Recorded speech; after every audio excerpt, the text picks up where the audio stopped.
Hey everyone, it's Dr. Ramani and welcome back to this YouTube channel on narcissism. So let's talk about a really confusing gaslighting narcissistic trap it's so easy to fall into. I mean, gaslighting's so confusing by definition, right? But this is an interesting one. Just talking with someone about this recently. So let me lay this out as a scenario, okay? You are in a narcissistic relationship. For this scenario, let's sort of think of it as more of a vulnerable, covert type of narcissistic relationship. And in the beginning, whatever anemic love bombing comes and goes, you start settling into a rhythm. Over time, devaluing, more eggshell walking, tiptoeing, appeasing, self-doubting, self-blaming, but enough good days to keep you in the game. Then one day, your partner, narcissistic partner, says to you, hey, your friend Mary, I don't know, there's something weird there.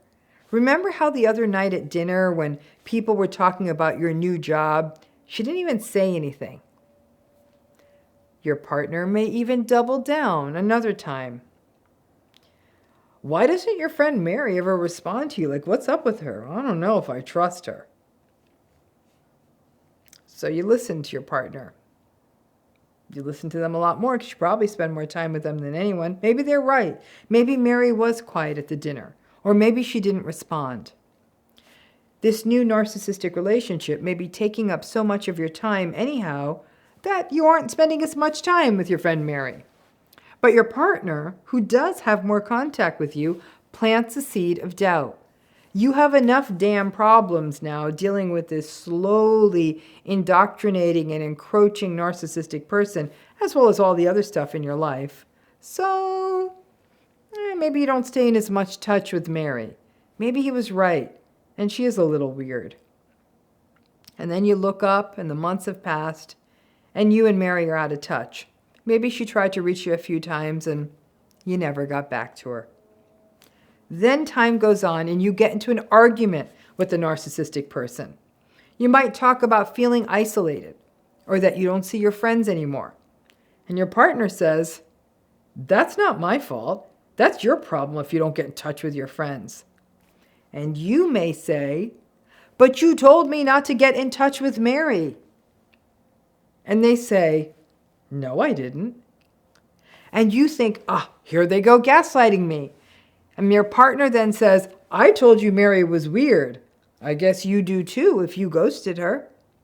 Then the confusion hits you like a tidal wave. Wait, that's right. They never did tell me not to call Mary. I didn't call Mary. Is Mary weird? Wait, what? Now you're really confused. Isolation is a key element of all toxic relationships. It makes gaslighting more potent if there are no dissenting voices to the narcissistic gaslighters.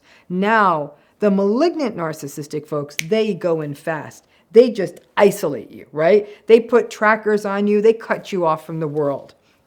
That's the kind of isolation we see in dynamics such as coercive control.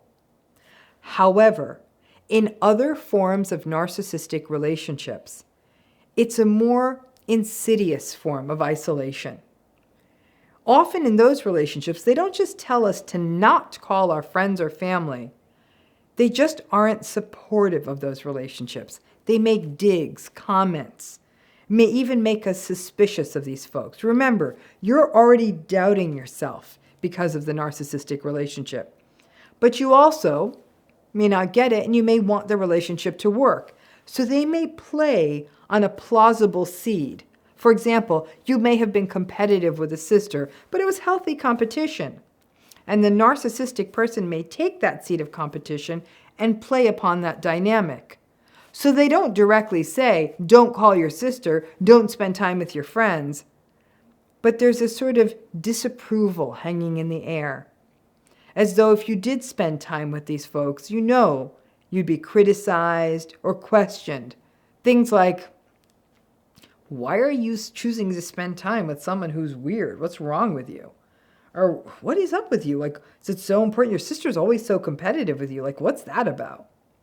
And you may have even initially pushed back on that narcissistic person's critiques of your friend. But if the narcissistic person is a louder and more consistent voice, and you couple that with the destabilization of the gaslighting and the manipulation, the narcissistic voice is going to win. With each day in a narcissistic relationship, self-doubt grows, and they climb into that and are better able to control and manipulate. But the trick is they don't directly tell you not to call these people. That becomes a sort of choice-ish. We often take the path of least resistance. It's the path that will lead to the least messiness in your narcissistic relationship. Like I said, it may play on a tiny seed of doubt you had about a relationship. Maybe Mary is weird. And these processes are slow.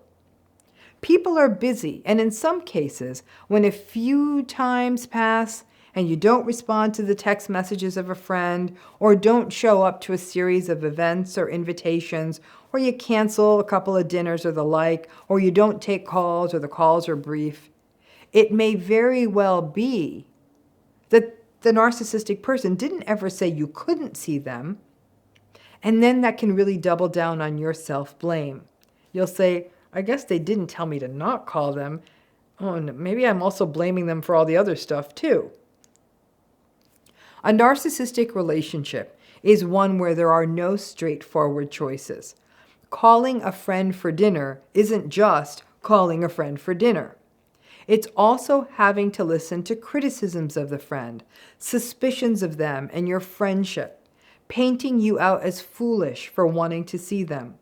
The time with the friend being designated as a waste of time. After a while, especially since these relationships wear you down so much, it may just boil down to, maybe they're right. Maybe she isn't good for me, and is it really worth it just to have dinner? And this insidious process slowly breaks you down because you do become more and more isolated. And not in a way that seems like the in-your-face isolation of coercive control, but something more gradual. So you may not even identify it as isolation. You may sort of justify it or just subsume it under becoming busier or the compromises we make in a relationship, or maybe even lend some plausibility and believability to what they're saying about these other people, especially if there was ever a spotty history with them. One day you may look up and find that your support networks have shrunk to very tiny, that your friends are experiencing stuff and you don't even know what's happening in their lives. You may even feel grief or guilt at missing difficult, even wonderful times in their lives. But through all of this, the narcissistic person in these situations can say, I guess if you want to be precise and legal about it, that they never told you to stop being in touch. They don't directly tell you. It's 1,000 tiny manipulations and behaviors you engage in that are an attempt to keep the relationship going. A narcissistic relationship works because one person is perpetually trying to not rock the boat. Then another dynamic may also pop up, that you don't involve the friends in your life because you don't want them to have to be exposed to the narcissistic person who is seeing them so negatively as weird or whatever.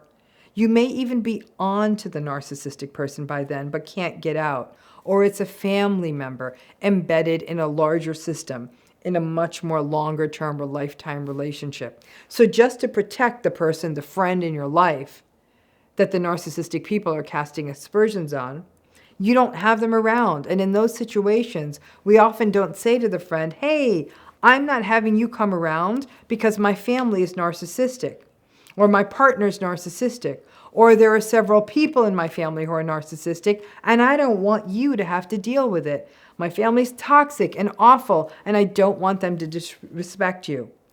I, though, actually highly recommend doing it this way, because then there is a fighting chance of maintaining the relationship. It does require, however, that you see the narcissistic relationship clearly. And some people aren't there yet. Then the person you aren't inviting over, though, may get it and not personalize it and may see it as the protective action that it is.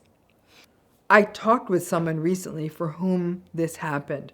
Her narcissistic ex was talking about a friend who was being weird or odd, and it made her leery about calling her or having her over.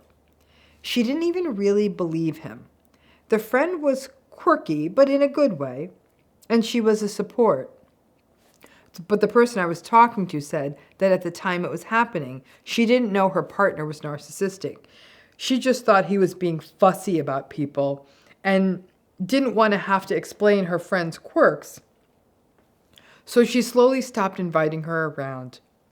And as this person I was talking to, got deeper and deeper into her narcissistic relationship, she was being more and more gaslighted and getting more and more confused. When the relationship finally ended, she reached out to the quirky friend, who was hurt but ultimately understood. And the person I was chatting with said she was overtaken with grief at the amount of time she lost and recognized that she may have figured it out sooner if she had had supports like the quirky friend around her. She still blamed herself, and she said, I was never forcibly or kind of scarily stopped from seeing her. But then this lady I was talking to healed and understood how it all happened. Manipulation is often so subtle that it's impossible to spot. This issue comes up repeatedly when you even see cases argued in court on domestic abuse. You'll hear people saying, well, why didn't you say something? Why didn't you leave? But without understanding the dynamics of coercion, and the law has not yet caught up, it makes sense why people don't leave. And since many narcissistic relationships are not so severe that the dynamics of coercive control are in place, it's the tiny things, the bargains we make in our minds, the little hassles we don't want to deal with, the loved ones we don't want to have to repeatedly defend, the energy we don't have. They are clever enough to not say it outright, but can't see your friend, but get the same result with you in the hot seat. But this is why getting it is so important, so you can see these dynamics when they show up. And if you are stuck having the narcissistic person around, at least foster the workarounds so you can continue to be in the friendships and other relationships that not only matter to you, but that are going to be absolutely essential to your healing.